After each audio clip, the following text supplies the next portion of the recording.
Boa noite, eu sou o pastor Leandro da Igreja Batista Betel e nós damos boas-vindas a você que nos assiste online.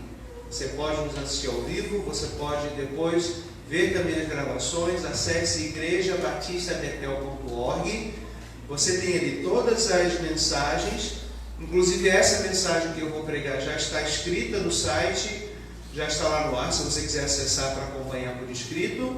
E você também tem todo o recurso que fica ali arquivado. Se você preferir assistir no YouTube, no cantinho da página da internet da igreja tem um logotipo do YouTube. Você clica ali, vai direto para o canal, já aproveita, curte o canal, aperta o sininho, curte o vídeo lá também, inscreva-se para que você possa receber as atualizações. Vamos então, meus amados, nessa noite, pedir ao Senhor que nos ajude a compreender melhor 1 Coríntios capítulo 1, versículos 4 até o 9. Sempre dou graças ao meu Deus por vocês, por causa da graça de Deus que foi dada a vocês em Cristo Jesus. Porque em tudo vocês foram enriquecidos nele, e em toda palavra e em todo conhecimento. Assim como o testemunho de Cristo tem sido confirmado em vocês, de maneira que não lhes faltará nenhum dom, enquanto aguardam a revelação de nosso Senhor Jesus Cristo. Ele também os confirmará até o fim, para que vocês sejam irrepreensíveis no dia de nosso Senhor Jesus Cristo. Fiel é Deus, pelo qual vocês foram chamados à comunhão de seu Filho Jesus Cristo, nosso Senhor. Amém. Curva a sua cabeça e vamos orar. Pai Celestial, estamos aqui, Senhor, cultuando ao Senhor, na Tua casa, te louvamos, adoramos o Teu nome, e nós agora, Senhor, buscamos o Teu Espírito, para que o Senhor ilumine a Escritura Sagrada. Queremos, ó Deus, alimentar a nossa fé, Senhor, mas na Bíblia, Senhor. Queremos alimentar a nossa fé, ter uma fé forte, fortalecer a fé, viver pela fé, Senhor, de acordo com o que diz a Bíblia Sagrada, Pai. Os cristãos precisam ter mais fé nesse mundo, Senhor, mas nós precisamos não da fé que o homem inventa, mas da fé naquilo que é revelado, aquilo que veio do céu. Ó Deus, a Bíblia aberta, sob a luz do Espírito Santo, é o céu aberto para nós, que o Senhor providenciou, Senhor. Que nós possamos, segundo o poder do Teu Espírito, desfrutar e nutrir a fé que o Senhor nos deu no Teu Filho, para que sejamos encontrados irrepreensíveis, como diz o texto, no dia do Senhor Jesus. Nós assim oramos e suplicamos, em nome de Jesus. Amém. Queridos, já virou moda nos dias de hoje a palavra gratidão. Todo mundo é grato. Todo mundo agradece. Por exemplo, quando alguém faz uma postagem no YouTube com um vídeo que fala, por exemplo, sobre algumas dicas para as pessoas se organizarem ou lidarem melhor com algumas situações da vida, na vida profissional ou pessoal. Se você olhar nos comentários, muita gente vai escrever assim: gratidão, fulano, gratidão, e vai ter sempre expressando gratidão. Gratidão se tornou a palavra da moda, é a palavra que as pessoas gostam de usar. Entretanto, também existem pessoas que falam de gratidão sem ter um alvo para essa gratidão.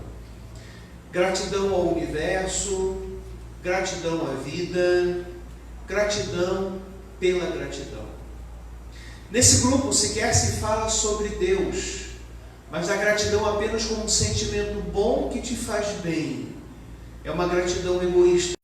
Na verdade, é uma busca para que o meu sentimento, o meu coração esteja bem, eu esteja em paz. É uma forma de aliviar a consciência culpada do ser humano.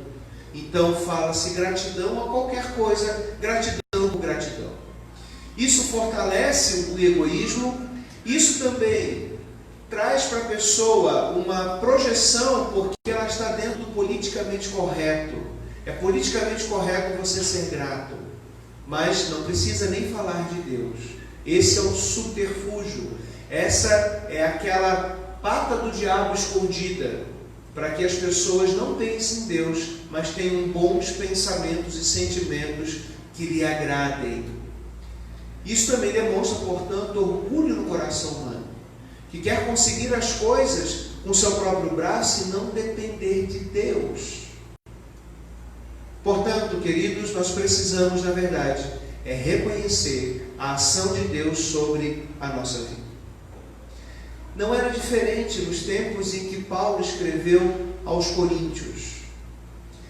O leitor de hoje ele não percebe, mas Paulo começa a sua carta de uma maneira diferente, que era o costume daquela época do mundo greco-romano de começar uma carta.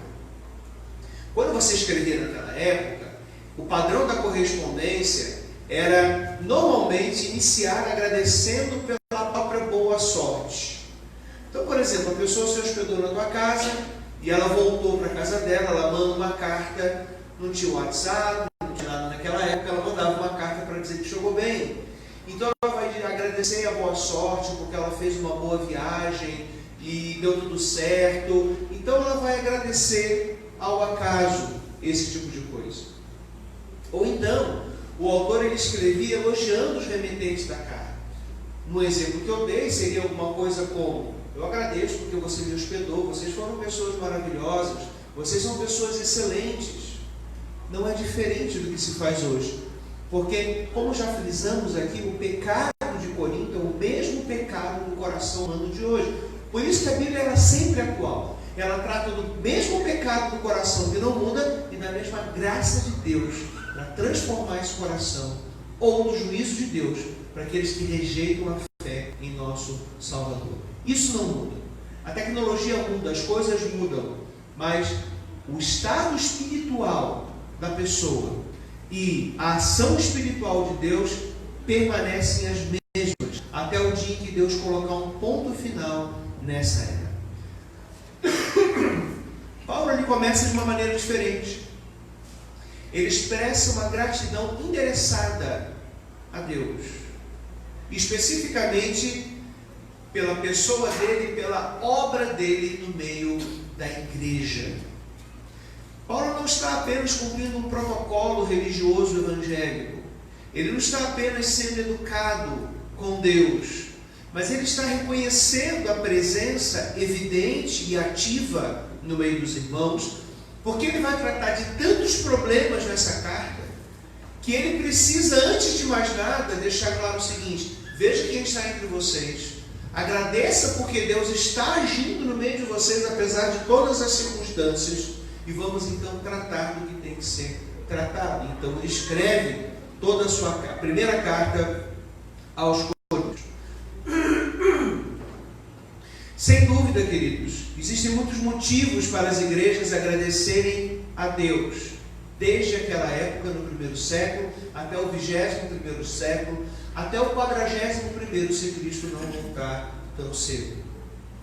Todos nós olhamos os sinais dos tempos e chegamos à conclusão: o fim está próximo. As coisas de fato estão se completando. E é verdade. Mas a nossa dimensão de tempo e a de Deus é muito diferente. Ao longo da história, várias pessoas já disseram: ele está chegando, ele está vindo. Mas ainda não foi o tempo que o Senhor determinou. O que nós temos que fazer é guardar a nossa esperança e a nossa gratidão a Deus, enquanto aguardamos a vinda de nosso Salvador. Essa é a vida cristã, até que cheguemos na glória.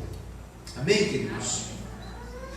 Eu quero destacar aqui, então, nesse texto que nós lemos, os motivos, ou pelo menos algum deles, que o apóstolo Paulo apresenta para nós agradecermos, mas esses motivos extraídos das Escrituras, da Palavra de Deus, do Verbo vivo, e não os motivos que nós mesmos possamos inventar. Nós podemos agradecer por muitas coisas, mas não pode faltar a gratidão pelos motivos revelados por Deus na sua Palavra. Então nós agradecemos o dia, nós agradecemos a bênção de Deus no nosso trabalho, nós agradecemos pela saúde, nós agradecemos pela família, e continue fazendo isso. Mas não pode faltar diante do trono de Deus os motivos pelo qual revelou que devemos ser gratos também. E eu quero destacar, quando o apóstolo Paulo diz aqui, nesse pequeno texto, existem alguns pontos muito importantes. Quando ele diz que fomos enriquecidos nele. Enriquecidos. Os coríntios viviam em meio a uma economia muito próspera. Era uma cidade onde rolava muito dinheiro. Tinha muita coisa acontecendo ali em termos de economia. Eles não estavam precisando reformar a previdência, eles não estavam precisando apertar os cintos, eles não estavam precisando fazer nada. Eles tinham dinheiro e os que não tinham podiam estar crescendo, se desenvolvendo, e eles então queriam gastar esse dinheiro e confiavam então nesse dinheiro. Parte do dinheiro era gasto com prostituição, era gasto com imoralidade. Se você colocar a cara para fora da igreja e andar um pouco, você provavelmente vai ver um mundo assim. Nós temos hoje, embora o Brasil não esteja no momento econômico dos melhores, mas nunca foi tão fácil ter acesso às coisas. Você não pode comprar algo de imediato, você parcela em 10 vezes no cartão sem juros. Se você precisa de um sapato, de uma roupa, é muito mais fácil hoje do que já foi no passado, onde o sapato era luxo.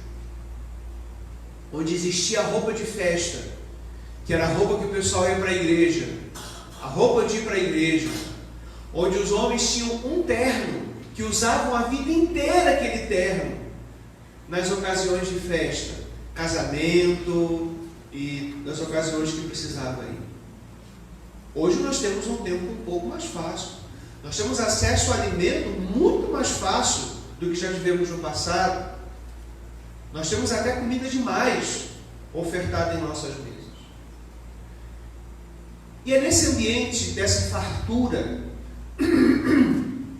que o apóstolo Paulo diz que nós fomos enriquecidos nele, e esse é o motivo de gratidão. Paulo, ele usou a ideia de riqueza para falar das promessas que recebemos em Cristo, não só nessa carta, mas em outros escritos também.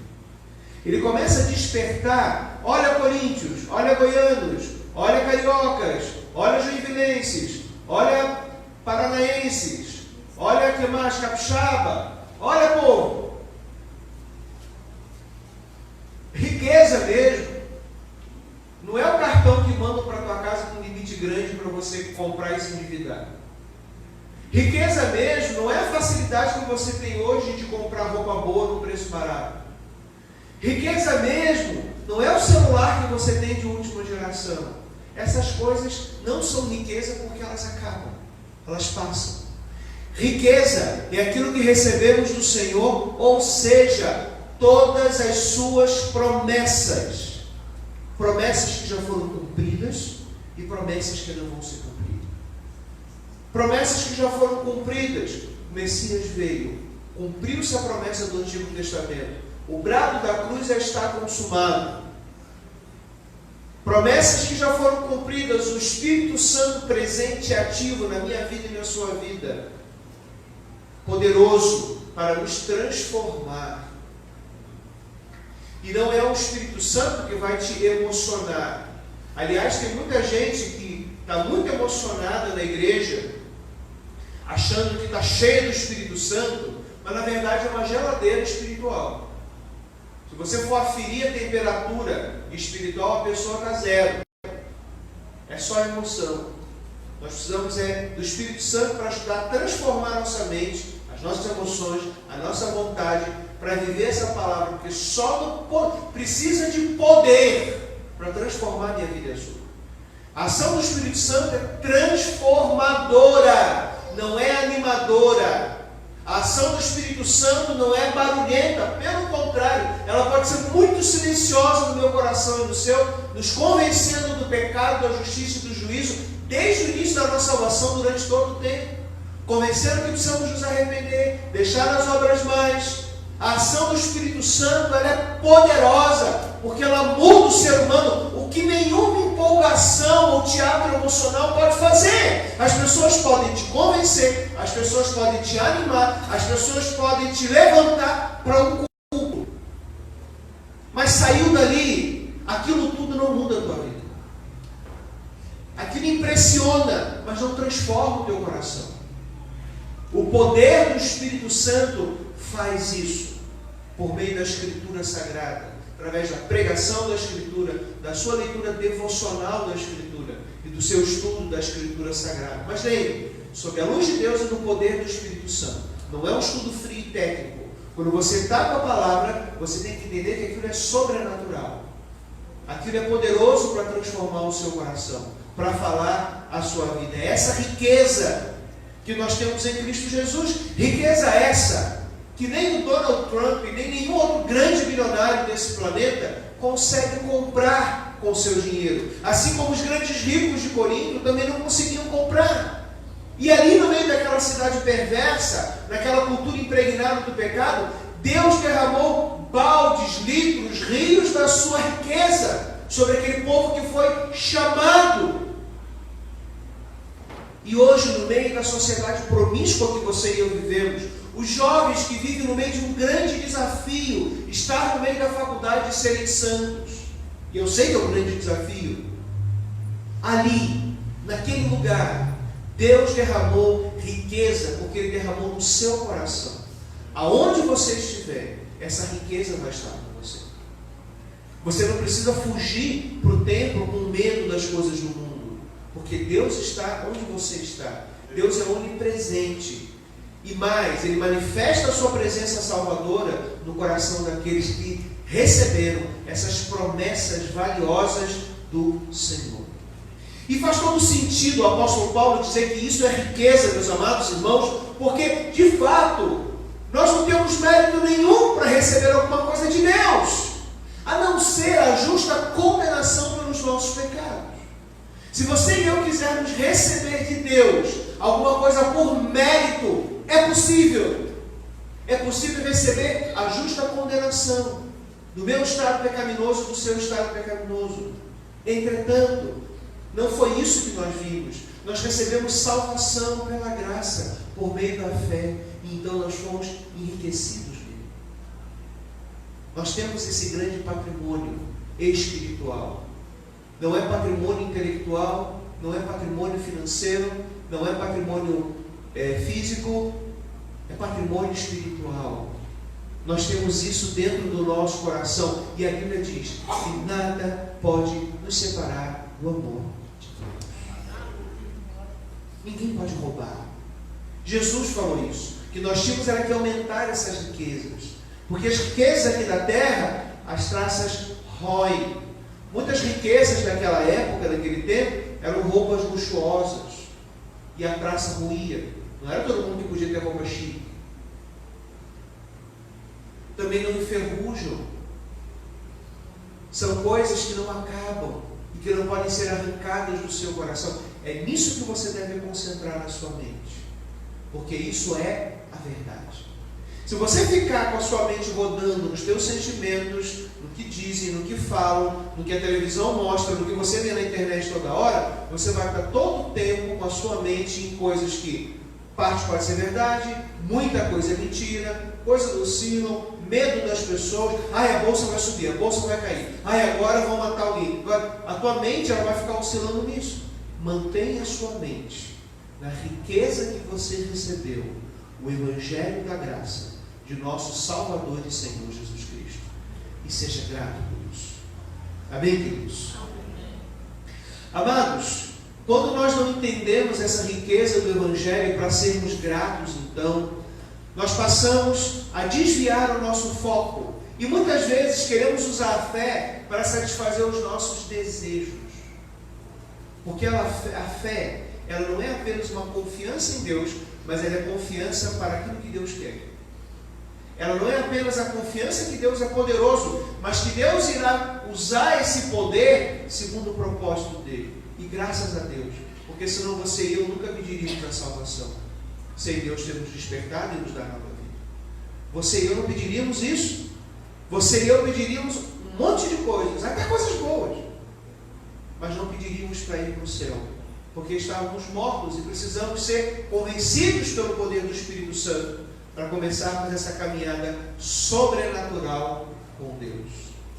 Agora, à medida que a mente é transformada e que entendemos o que é o Evangelho, as escamas caem dos nossos olhos. Então nós somos gratos porque estamos falando de um Deus que nos justificou com um amor imerecido e não correspondido. Quando Deus salvou você e a mim, quando Deus fez a obra da cruz por amor, nós não amávamos a Deus. A Bíblia diz que nós éramos inimigos de Deus. O amor que Deus derramou sobre os pecadores era um amor não correspondido. Ainda assim, ele prosseguiu, caminhou essa terra, foi traído, foi negado, todo mundo fugiu, foi deixado só na cruz. Mas ele não vacilou no amor para salvar a mim e a você. E nós fomos chamados agora para viver esse propósito do Senhor.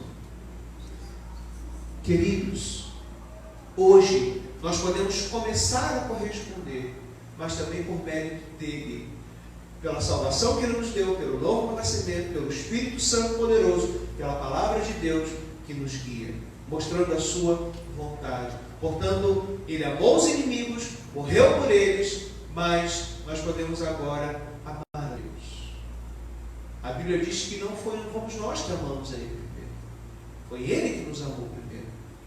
E essa gratidão cristã, ela não é uma gratidão, como eu falei no início, que a pessoa quer se sentir bem, quer fazer média para as pessoas. É uma gratidão que você desenvolve amor a Deus. Você desenvolve relacionamento com o Senhor. O apóstolo Paulo também dá um outro motivo de gratidão. O testemunho de Cristo tem sido confirmado em vocês. Em Cristo. Paulo está dizendo que os coríntios não são inferiores e nem incapazes de alcançar os planos de Deus, e nem inferior a ninguém ou a nenhuma outra igreja. Além de tudo que Deus fez para você ser, Deus também é poderoso em Cristo, e esse testemunho é confirmado na vida daqueles que creem, para que você seja um instrumento no mundo para levar esse amor e essa gratidão verdadeira e genuína. Eu não estou falando dessa gratidão bonitinha, politicamente correta.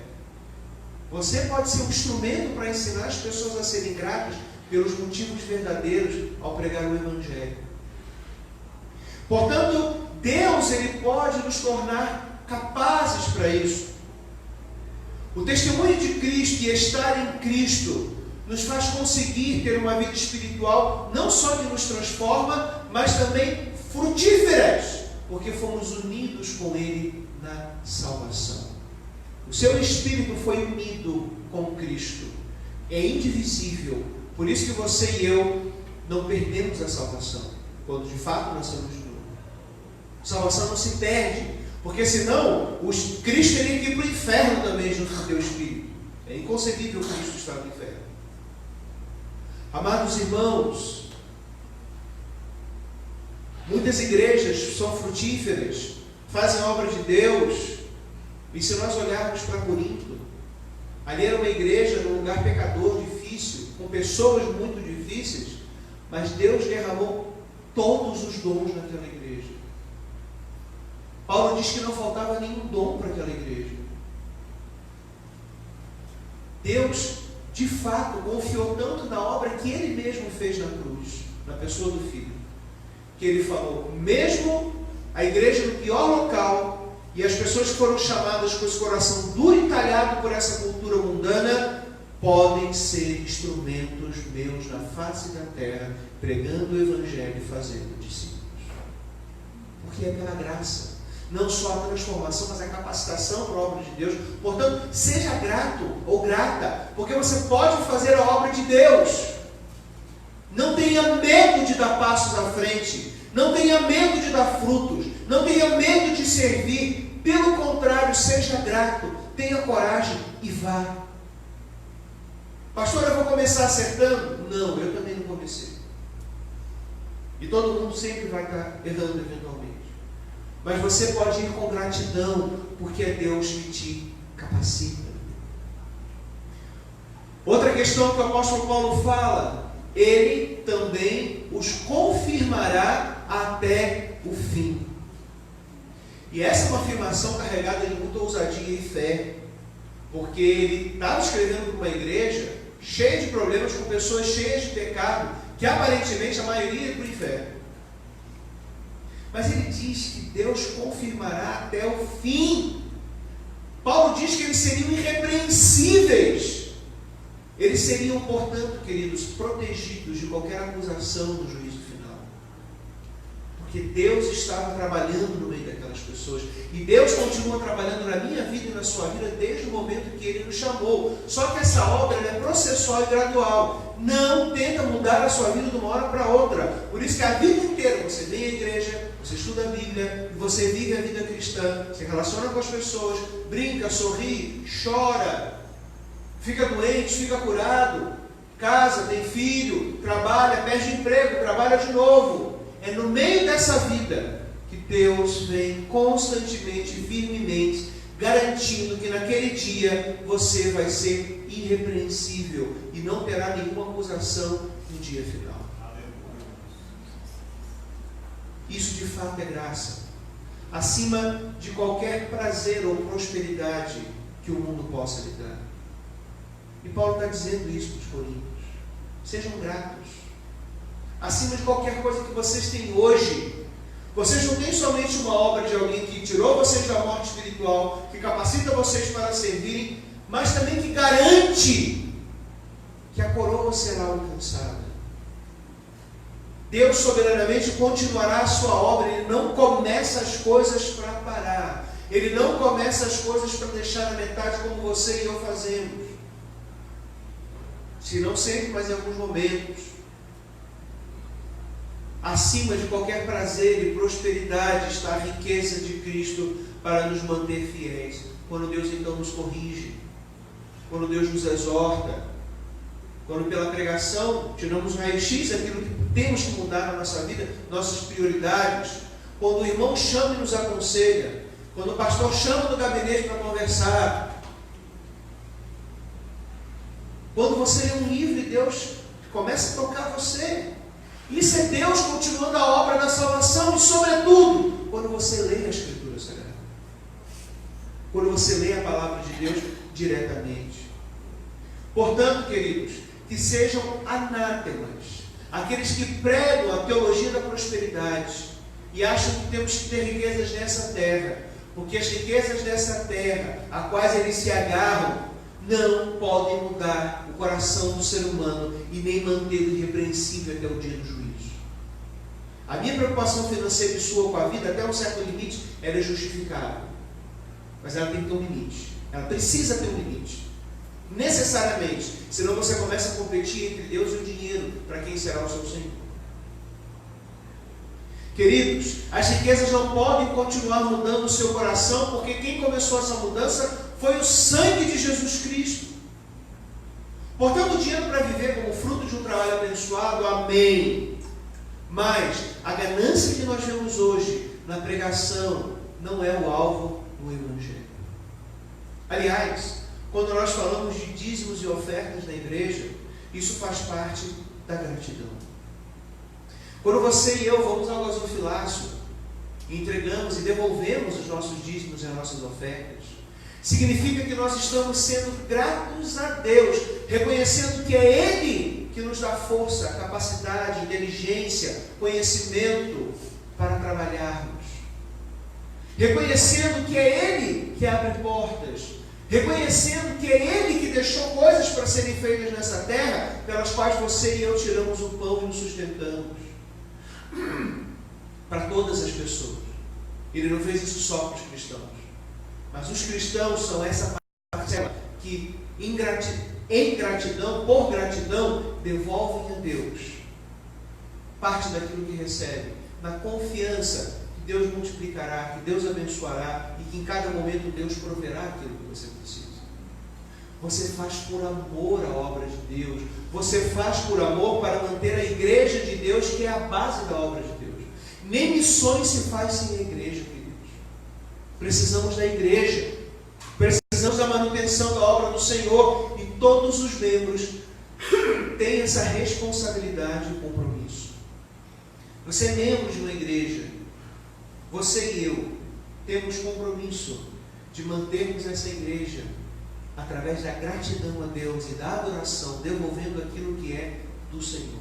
Cada um na medida e na proporção daquilo que pode, porque a Bíblia diz que Deus não pede o que o homem não tem, mas Ele pede o que tem. Então não é para você precisar fazer sacrifícios. Não é para você dar 20%, 30% com o interesse de ganhar 3 vezes mais. Não é barganha com Deus.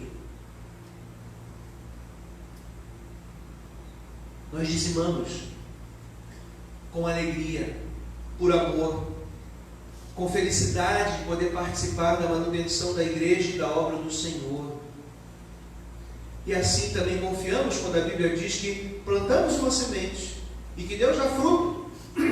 Temos então garantia e confiança, alimento suficiente para a fé, para podermos obedecer a Deus e sermos generosos nas ofertas, como o Novo Testamento diz. Na antiga aliança, o dízimo fazia parte da lei. Hoje, Jesus não fala só de dízimo, ele fala de liberalidade. Você pode ir além disso, com gratidão ao nosso Senhor. Paulo também dá mais um motivo para gratidão.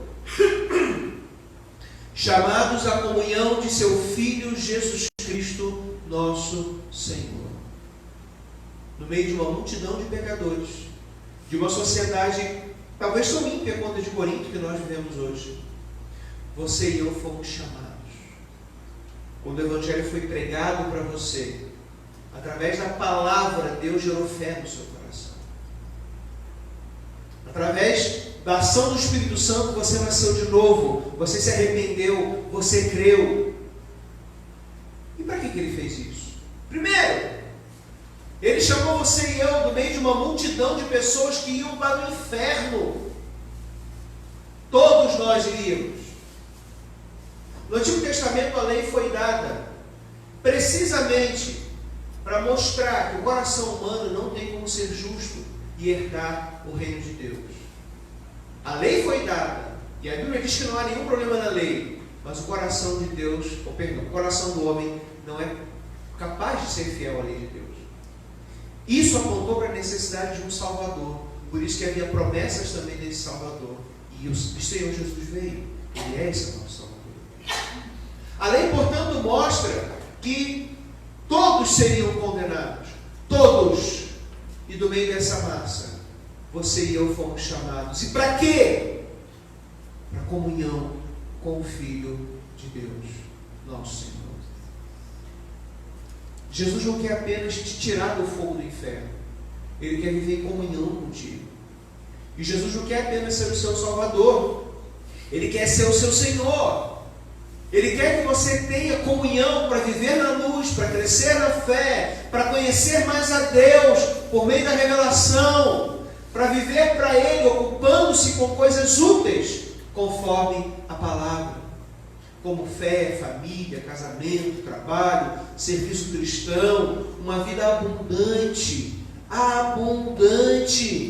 sob a graça de Deus, onde naturalmente não tem espaço para o pecado, a vida desregrada, os pensamentos inúteis e fúteis, a ociosidade, e muito menos usar o nosso tempo e a nossa mente para os planos maus. Queridos, você e eu precisamos viver focados nas áreas que a palavra de Deus diz para nós. Que áreas tem, pastor? Sua família, seu trabalho, sua igreja, o serviço cristão. Eu repito o que eu digo, eu não sei como que um cristão tem tempo sobrando. Eu não entendo um cristão que tem tempo sobrando.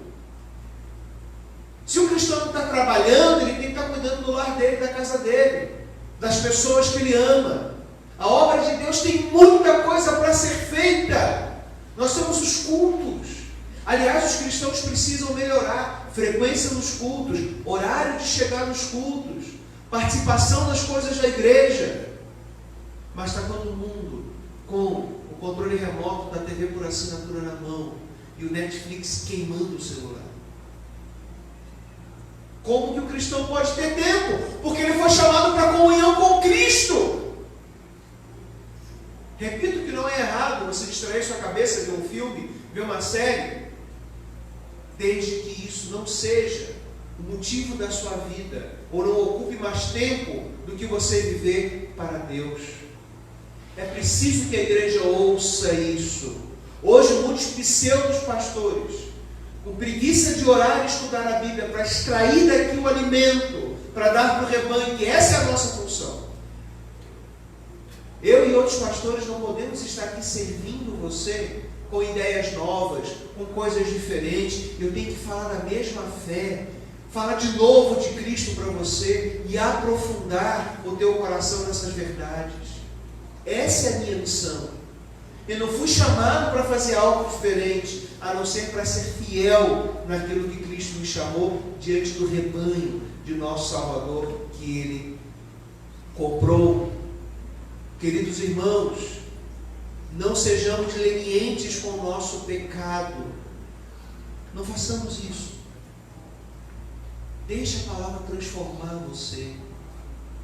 Tiago nos disse no capítulo 1, versículo 21, portanto, deixando toda impureza e acúmulo de maldade, ou seja, o tempo que nós usamos para as coisas erradas e pecaminosas, acolhe com mansidão a palavra implantada em vocês, a qual é poderosa para salvá-los.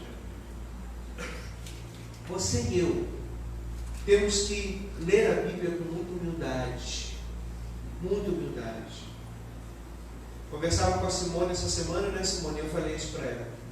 Mesmo quando eu sento para estudar a Bíblia, eu tenho que ter muito temor e um coração muito humilde para ver o que Deus quer trazer. Eu não posso pegar o estudo teológico, a formação, os livros, o grego e o hebraico. Isso vem depois, como ferramenta. Mas o meu começo é um coração penitente. Senhor, a Bíblia diz que o Senhor me capacitou, como nós acabamos de falar aqui. Ajuda o teu servo, porque sem ti eu nada posso. Jesus disse em João 15, sem mim nada podeis fazer. Outro motivo de gratidão que o apóstolo Paulo apresenta aqui para nós, e o último ponto que eu quero trabalhar: fiel é Deus. Ele diz aqui, fiel é Deus, pelo qual vocês foram chamados à comunhão do seu Filho Jesus Cristo. Fiel é Deus. A fidelidade divina não aponta para os nossos méritos. Já falamos que não merecíamos nada. Se merecíamos, não era coisa boa. Entretanto, o que vemos é um Deus que nos chama sem exigir que fizéssemos algo para merecer o direito aos seus benefícios, às suas riquezas. Nós vemos um Deus que chama e que não exige nada de você e de mim, nenhum mérito. Nós vemos um Deus que nos dá acesso à sua riqueza por meio da fidelidade, não a nós, mas fidelidade a Ele mesmo e a aliança que Ele fez com o ser humano. Nós somos beneficiários, receptores. O ser humano às vezes quer ter um pouquinho de mérito na sua salvação. Não há. Queridos, a fidelidade do Senhor é pela própria promessa que Ele faz. Israel, várias vezes, era digno de condenação, e Deus falou, eu vou ser fiel à minha aliança e vou manter você. Os reis de Israel pecaram um monte, mas Deus dizia que Ele ia manter a fidelidade com Davi.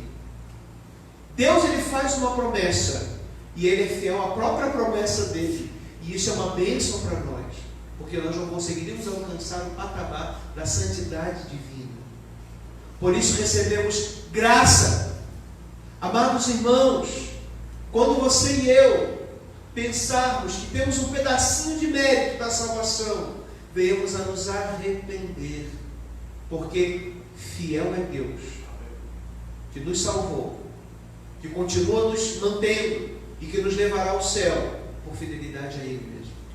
As suas promessas que estão escritas. Nós somos apenas alvos e receptores dessa graça. Isso já é razão para agradecer para o resto da vida. Você já pode agradecer para sempre. Teremos, aliás, a eternidade para fazer isso.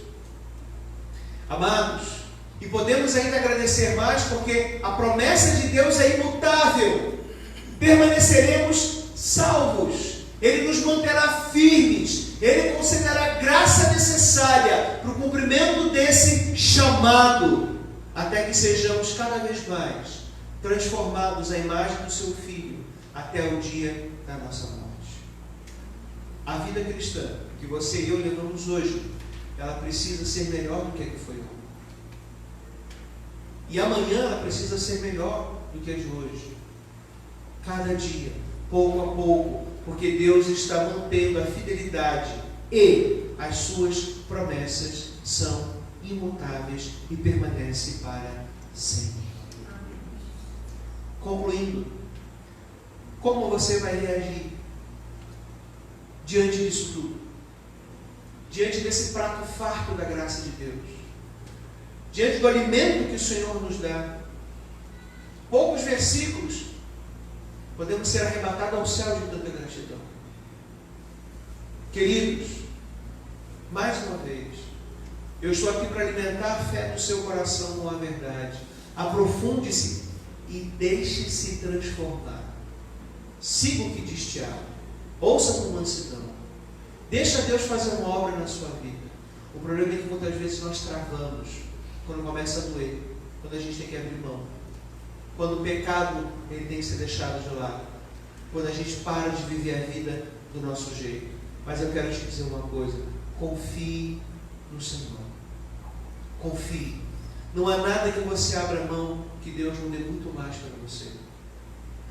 Não há nenhuma luta que você enfrente por ser fiel que Deus não te dê vitória, que Deus não te dê batalhas.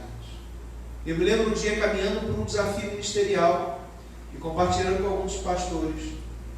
Todos eles, sem saber, um que eu tinha conversado com o outro, me diziam: meu irmão, realmente um desafio muito grande, muito desafio, mas Deus vai te dar vitória. Muito desafio, mas Deus vai te dar vitória. Eu falei: uai, se Deus vai dar vitória, então vamos embora, né? Vamos para frente, né? Muito desafio, realmente. Atravessei muitos desafios, mas Deus deu vitória em todas as situações. Amado irmão, reaja construindo um relacionamento sólido e profundo com Deus. Para isso você foi chamado. Agradeça a pessoa certa: Deus, Deus Pai, Deus Filho, Deus Espírito Santo. Não entre na onda do mundo. Também não agradeça a um Deus aleatório que as pessoas botam lá a mensagenzinha com purpurina e glitter piscando no WhatsApp. Agradeça com base na Escritura. Tenha uma fé sólida, não é uma fé infantil, uma fé profunda. É isso que Deus deseja para mim e para você. Em nome de Jesus, queridos. Amém. Você que nos assistiu online, Deus abençoe seu coração, a sua vida. Que Deus possa continuar transformando o seu coração. Se você já se arrependeu, creu. E se você ainda não fez isso, que você venha conhecer o Evangelho da Graça, para que Deus possa te transformar. Um grande abraço e Deus te abençoe em nome de Jesus. Amém.